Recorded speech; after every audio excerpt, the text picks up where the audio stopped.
Hello friends, welcome back to law mania with Manish.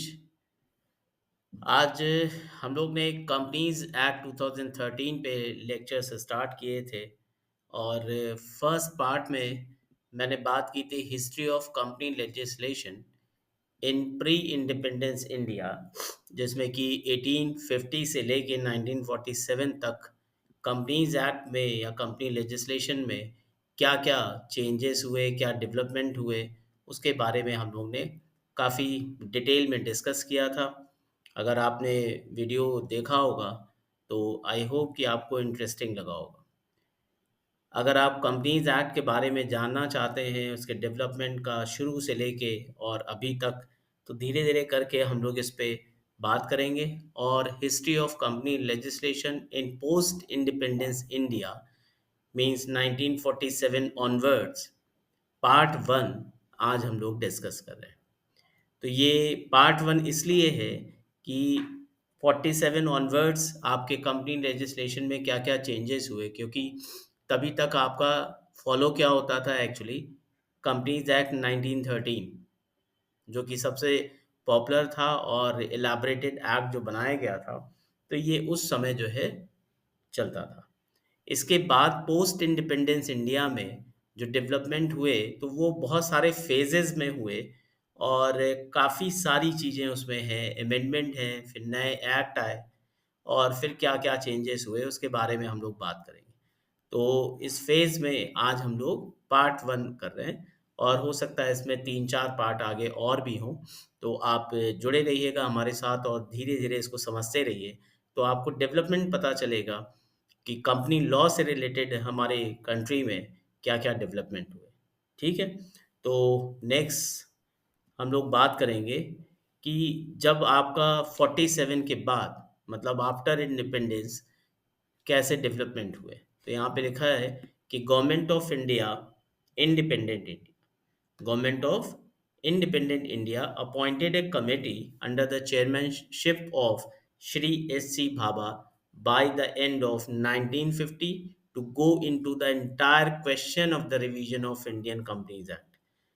चूंकि देश आज़ाद हो चुका था तो एक कमेटी बनाई गई और under the chairmanship of Shri S C Bhabha, और ये रिकमेंडेशन मांगा गया कि पूरा का पूरा इंडियन कंपनीज एक्ट को अगर हम रिवाइज करते हैं तो उस पे आप क्या जो है प्रतिक्रिया होगी और क्या सजेस्ट करेंगे।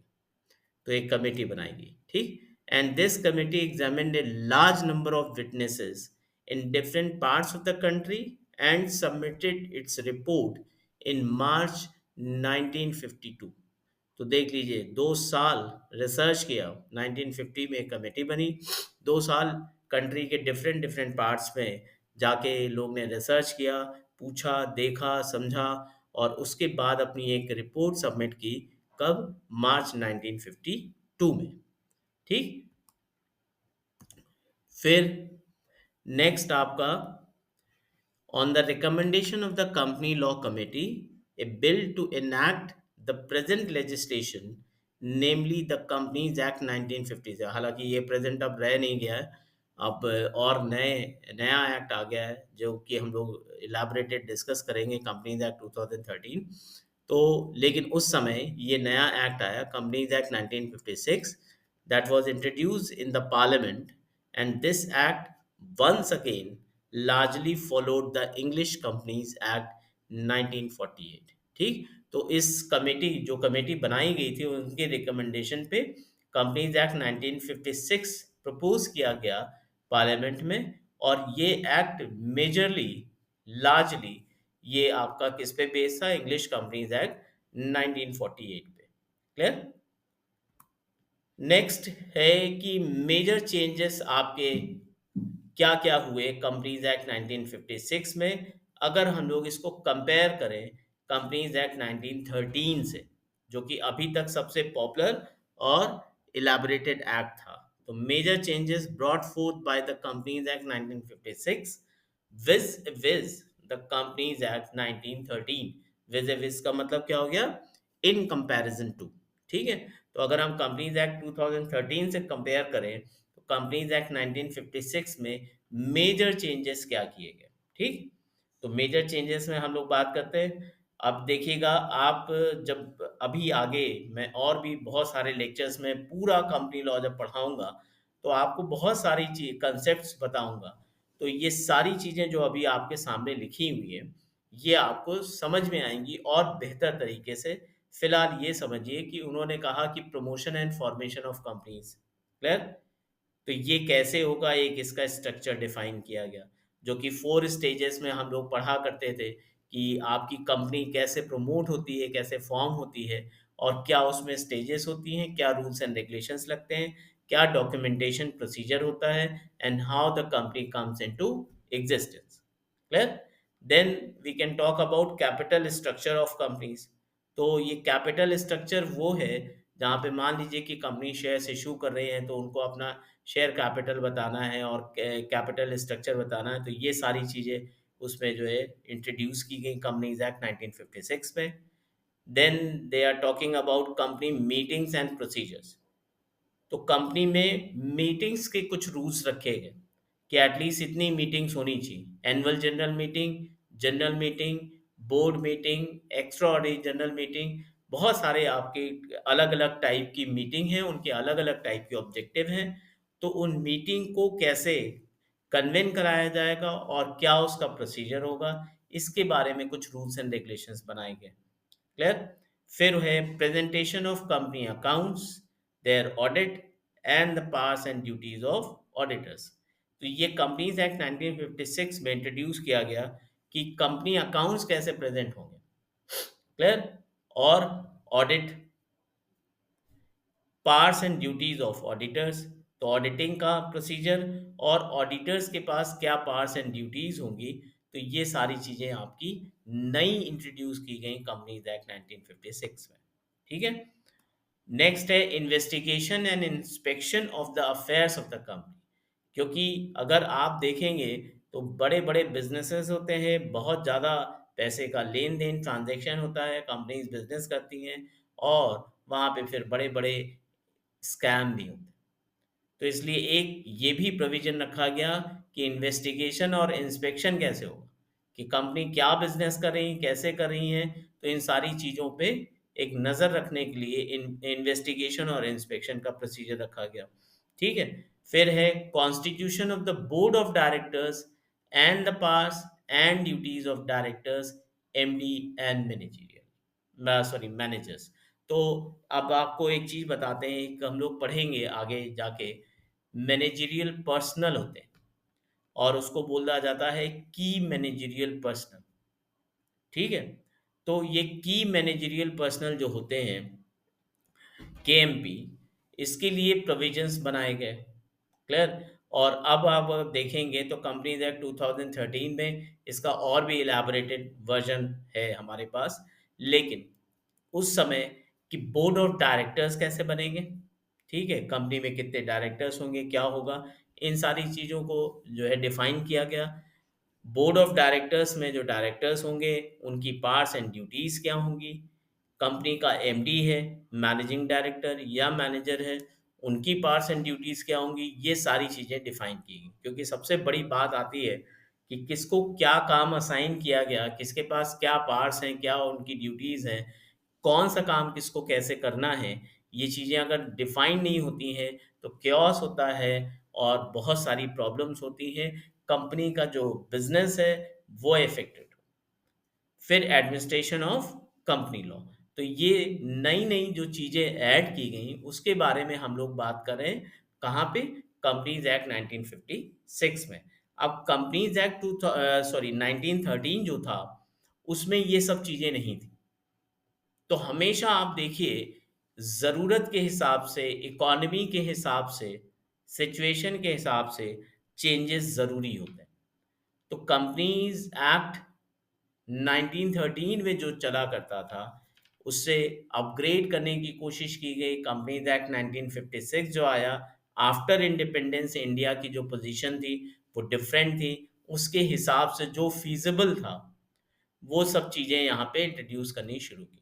तो companies act 1956 was far better version than companies act 1913। तो ये आपने सुना। फिर नेक्स्ट हम लोग देखते हैं कि timeline of amendments in the companies act 1956। हमेशा कोई एक्ट आता है तो उसमें कुछ त्रुटियां होती हैं, कुछ ज़रूरी चेंजेस करना ज़रूरी होता है। वो इसलिए ज़रूरी होता है कि जैसे जैसे सिचुएशन चेंज हो रही है, इकॉनमी चेंज हो रही है, रिक्वायरमेंट बिजनेस की चेंज हो रही है, बहुत सारी नई नई चीज़ें आती हैं, तो उसके हिसाब से अमेंडमेंट होना भी ज़रूरी होता है। अगर आप अमेंड नहीं करेंगे, आप चेंज नहीं करेंगे, तो वो आपका एक्ट ऑब्सलीट हो जाएगा, मार्केट के हिसाब से नहीं होगा। तो ये एक टाइमलाइन यहाँ पे मैंने डाली है। 13 मेजर अमेंडमेंट्स जो हुए वो यहाँ पे मैंने मेंशन किए। 1960, 62, 1963, 64, 65, 66, 67, 69, 74, 77, 85, 88 एंड 91। तो ये ओवरऑल 13 अमेंडमेंट्स हैं जो कि चेंजेस किए गए कंपनीज एक्ट 1956 आने के बाद। ठीक। और इसमें काफ़ी सारी चीज़ें नई नई इंट्रोड्यूस की गई। अब इसके बाद आता है 1991 का एरा, जो कि बहुत ही इंपॉर्टेंट था। और यहाँ पे लिखा है opening of the market gates to the globe thanks to doctor Manmohan Singh, जो कि हमारे प्राइम मिनिस्टर थे और एक समय पे हमारे यहाँ फाइनेंस मिनिस्टर थे। बहुत ही क्वालिफाइड। अफसोस की बात है कि अब वो हमारे बीच नहीं रहे। तो डॉक्टर मनमोहन सिंह ने era of liberalisation, privatisation and globalisation इसको इंट्रोड्यूस किया। मतलब उन्होंने कहा कि इकोनॉमी को लिबरलाइज करिए, प्राइवेटाइज करिए, ग्लोबलाइज करिए, तभी आप जो है आगे बढ़ पाएंगे और जो आपकी डेवलप्ड कंट्रीज हैं उनसे जो है आप कॉम्पीट कर पाएंगे। तो एनार्कोनिस्टिक कंपनी जो थी, मतलब कि वो कंपनीज जो उस समय थी, जो कि ब्रिटिश एरा में बनाई गई थी, और वो सारा जो तरीका था वो तक काफ़ी वैसा था, तो उन चीज़ों को हटाया गया। ठीक है। और बोला कि अगर आप लिबरलाइज नहीं करोगे, प्राइवेटाइज नहीं करोगे, ग्लोबलाइज नहीं करोगे, तो आप आगे नहीं बढ़ पाएंगे। तो ये चीज़ें इंट्रोड्यूस की गई 1991 में कि ग्लोब, ठीक है, कि पूरी का वर्ल्ड में अपनी इकोनॉमी को खोलिए और ट्रेड करिए ताकि आपका डेवलपमेंट हो पाए, क्योंकि आपने ना जियोग्राफिकल कंस्ट्रेंट कर रखा था और बहुत ज़्यादा आपका ग्लोबल लेवल पे आपकी बिजनेसेस नहीं होते थे। ठीक है। तो that was inadequate to handle the global entry. तो कहा इसको चेंज करने की जरूरत, और चेंज किया गया। क्लियर। नेक्स्ट है, this non conducive legislation would have obstructed the Indian corporate sector. तो जो आपका नॉन कंड्यूसिव लेजिस्लेशन था, मतलब कि जो कंपनीज एक्ट 1956 में हम लोग जो कुछ भी देखते थे, वो बेसिकली क्या था कि वो फेवरेबल नहीं था आज के हिसाब से। तो उसमें चेंजेस की बात की गई। कहा कि ये नॉन कंड्यूसिव है, मतलब आज की इकॉनमी के हिसाब से फेवरेबल नहीं है। तो in pursuance of this necessity the companies bill 1993 was formed but was later withdrawn. अब यहाँ से आप देखेंगे कि बहुत बार ऐसा कोशिश किया गया कि नया एक एक्ट लाया जाए जिसमें ये सारी चीज़ें इंक्लूड की जाएं, चेंजेस किए जाएं, लेकिन 1993 वाला जो बिल था वो बाद में विड्रॉ हो गया। लेकिन डिपॉजिटरीज एक्ट 1996 ये इंट्रोड्यूस किया गया, and later a working group was constituted to rewrite the companies act 1956। ठीक। तो 1996 में डिपॉजिटरीज एक्ट आया। डिपॉजिटरीज एक्ट से आपको सबसे बड़ा बेनिफिट क्या है कि जो हम लोग ऑफलाइन ट्रेडिंग करते थे शेयर्स की, वो अब कैसे होगी, ऑनलाइन फॉर्म में। तो अगर आप देखेंगे कंपैरेटिव स्टडी करके, तो आपको पता चलेगा कि ज़मीन आसमान का अंतर आ चुका है शेयर ट्रेडिंग में उस समय से और आज के समय में। क्यों? क्योंकि अब सब कुछ ऑनलाइन होता है, तो ये ट्रेडिंग बहुत फास्ट होती है। जब हम लोग फिजिकली करते थे, मतलब ऑफलाइन मोड में करते थे, तो वो बहुत टाइम टेकिंग था, प्रोसीजर बहुत लेंदी होता था, डॉक्यूमेंटेशन बहुत होते थे। तो ये सारी चीज़ें सही की गई। तो एक जो इकोनॉमी में बहुत तेजी आई, वो इसका भी एक कारण था, डिपॉजिटरीज एक्ट 1996। तो ये चीजें हुई। फिर ये हुआ कि कंपनीज एक्ट 1956 को फिर से लिखा जाए, मतलब कुछ नया बढ़िया अच्छा चेंजेस लेके आए। ठीक है, तो इस पे लगातार प्रयास चल रहे थे। और फिर उसके बाद आप देखिए लिखा हुआ है, in pursuance to the above made efforts, the Companies Bill 1997 was introduced in Rajya Sabha on August 14, 1997 in order to replace the prior legislation। ठीक, तो राज्यसभा में एक बिल पास किया गया। क्या नाम था? कंपनीज बिल 1997 पास हो गया। एंड द प्रेसिडेंट, अभी इसका पूरा समझेंगे हम लोग क्या है। तो president of India promulgated the Companies Amendment Ordinance 1998 on October 31, 1998, but this ordinance was soon replaced by the Companies Amendment Act 1999। तो ये दोनों ही फ्लॉप रहे, नहीं चले, नहीं आगे पास हो पाए, जो भी रीजन है। उसके बाद आया आपका कंपनीज अमेंडमेंट एक्ट 1999। तो 99 में एक मेजर चेंज किया गया, अमेंडमेंट किया गया। तो वो मेजर चेंजेस में हम लोग बहुत सारी चीज़ें समझेंगे आगे इसी क्लिप में, आपके आगे स्लाइड्स में, कि क्या क्या थे। तो सबसे पहले ये जानना ज़रूरी है कि कंपनीज अमेंडमेंट एक्ट 1999 जो था, उसका ऑब्जेक्टिव क्या था? ऑब्जेक्टिव था to search the capital market by boosting the moral of the national business houses. जो बड़े बिजनेस हाउसेस हैं, जो कि मेजर रोल प्ले कर रहे हैं इकोनॉमी में, डेवलपमेंट में, उनको बढ़ाना।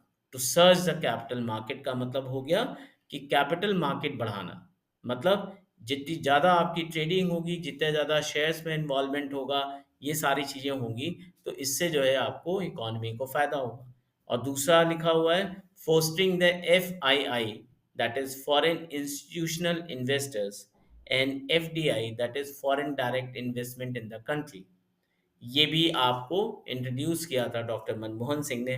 तो यहाँ पे क्या हुआ, उन्होंने कहा फॉरेन जो इंस्टीट्यूशनल इन्वेस्टर्स हैं, उनको अट्रैक्ट करना चाहिए। वो आएंगे हमारे यहाँ, इन्वेस्ट करेंगे, फ़ायदा होगा, FDI के थ्रू फ़ायदा होगा। ये सारी जो इकोनॉमिक पॉलिसीज़ थी, ये आज भी हमें फ़ायदा दे रही। ठीक है, तो इन सारी ये कंपनीज अमेंडमेंट एक्ट 1999 में ये जो बेसिक ऑब्जेक्टिव था, क्लियर, और ये काफ़ी सक्सेसफुल हुआ भी। नेक्स्ट है changes brought by the companies amendment act 1999। अब यहाँ पे बहुत सारी चीज़ें हैं जो बहुत डिटेल में हम आपको नहीं समझा सकते, लेकिन आगे जब और लेक्चर्स में मैं कंपनीज एक्ट के बारे में बात करूँगा, तो बहुत सारी चीज़ें आपको इसमें से बताते भी रहेंगे। टॉपिक आएगा, बेशक डिस्कस होगा। लेकिन यहाँ पे क्या मेजर चेंजेस लेके आए, वो ये हैं बाई बैक ऑफ शेयर्स। क्योंकि शेयर होल्डर्स को सबसे बड़ी प्रॉब्लम ये होती थी कि वो शेयर्स कहाँ बेचें, क्या करें, आपको खरीदार नहीं मिल रहा, दुनिया भर की चीज़ें हुआ करती थी उस ज़माने में। तो बाई बैक ऑफ शेयर्स, ये एक ऑप्शन कंपनी ने रखा कि कोई आपका शेयर्स नहीं खरीद रहा, तो कंपनी खरीद लेगी। ठीक है, and investments and loans were liberalised and rationalised. ठीक, तो इनमें चेंजेस किए कि इसको लिबरलाइज करिए, चेंज लाइए, नया। तो लोन्स वगैरह मिलना और इन्वेस्टमेंट, इन सारी चीज़ों को ईज़ी किया। क्योंकि ये जितना ज़्यादा आप इनको लिबरलाइज करोगे, चेंजेस लेके आओगे, ये फ़ायदा करें। ठीक है, और इकॉनमी बहुत तेज़ी से बढ़ेगी। तो ये हो गया। फिर है compliance of the Indian accounting standards was made mandatory. तो जो इंडियन अकाउंटिंग स्टैंडर्ड्स थे, उसको भी जो है यहाँ पे इंट्रोड्यूस ये किया गया कि भाई वो फॉलो करना कंपनीज के लिए मैंडेटरी कर दिया गया कि आपको उसको फॉलो करना ही करना। क्लियर? तो यहाँ पे जो गड़बड़ होता था, वो सारी चीज़ें सही करने के लिए ये चीज़ इंट्रोड्यूस की गई। फिर है introduction of the nomination of share holders, debenture holders etcetera. ठीक है, तो यहाँ पे आप अपने शेयर्स में या अपने डिबेंचर्स में आप किसी को नॉमिनी बना सकते हो, ये चीज़ इंट्रोड्यूस की गई। क्लियर? नेक्स्ट आपका है prior approval of the central government on investment decision was done away with the with and companies were allowed to issue sweet equity in लिeu of the intellectual property. ठीक, तो ये नई चीज़ introduce की गई। अब आगे इसके बारे में हम लोग बात करेंगे जब जब हम लोग टॉपिक पे आएंगे। फिर है the benefit of the investors was looked into bye setting up investor education and protection fund. तो यहाँ पे एक सबसे बड़ी प्रॉब्लम होती थी कि we are not well educated, और सबसे बड़ी प्रॉब्लम ये है कि वेल एजुकेटेड हैं कि नहीं है, वो एक अलग क्वेश्चन है। दूसरी बात ये है कि कंपनीज के बारे में लोगों को जानकारी नहीं है, अच्छे खासे पढ़े लिखे होने के बावजूद भी उनको नहीं पता कि हमें कहाँ इन्वेस्ट करना चाहिए, कैसे करना चाहिए। तो इसके लिए भी एक चीज़ नई इंट्रोड्यूस की गई कि investor education and protection fund, how you can protect your fund, और कैसे आप इन्वेस्ट करें, क्या करें, इसके बारे में अवेयरनेस फैलाना, लोगों को जानकारी देना। तो ये चीज़ आ गई। फिर आपका ये मैंने कंपनीज अमेंडमेंट एक्ट 1999 में आपको ये सारी चीज़ें बताई। ठीक है, तो दोस्तों आशा करते हैं आपको अच्छा लगा होगा, समझ में आया होगा। प्लीज़ लाइक करिए, शेयर करिए, सब्सक्राइब करिए, कमेंट करिए। Thank you. Keep learning, keep watching law media with Manish.